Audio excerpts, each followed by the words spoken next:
Donald Trump Jr.'s meeting with a Russian lawyer is uncovering alleged ties between Hillary Clinton's 2016 campaign and Russia.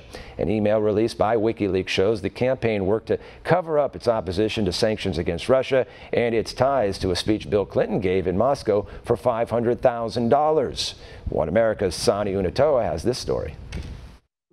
During her 2009 confirmation hearing to be Secretary of State, Hillary Clinton promised transparency. I will certainly do everything in my power to make sure that the good work of the foundation continues without there being any untoward effects on me and my service. However, emails released by WikiLeaks show her doing anything but that. One email in question was purportedly sent in May of 2015 by a Clinton campaign foreign policy spokesman. He writes, the campaign killed the Bloomberg story, attempting to link Clinton's opposition to anti-Russia legislation known as the Magnitsky Act to a $500,000 speech Bill Clinton gave in Moscow.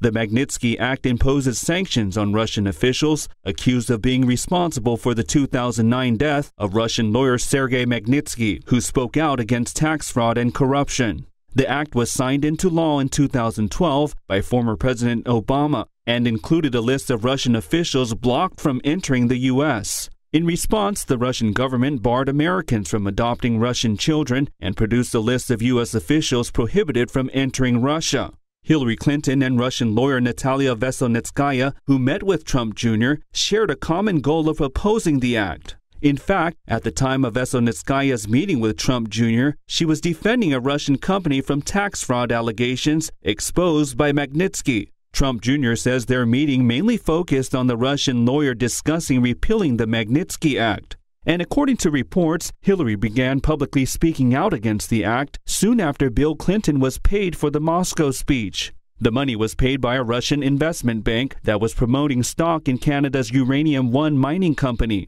And around that same time, between 2009 and 2013, a Russian nuclear energy company gained control of Uranium One, which has operations in states including Wyoming and Utah. Hillary was Secretary of State at the time, and her department, along with several other government agencies, signed off on the deal, giving Russia control of 1/5 of all uranium production capacity in the U.S. President Trump warned about the issue during the start of his presidency. You know, they say I'm close to Russia. Hillary Clinton gave away 20% of the uranium in the United States. She's close to Russia.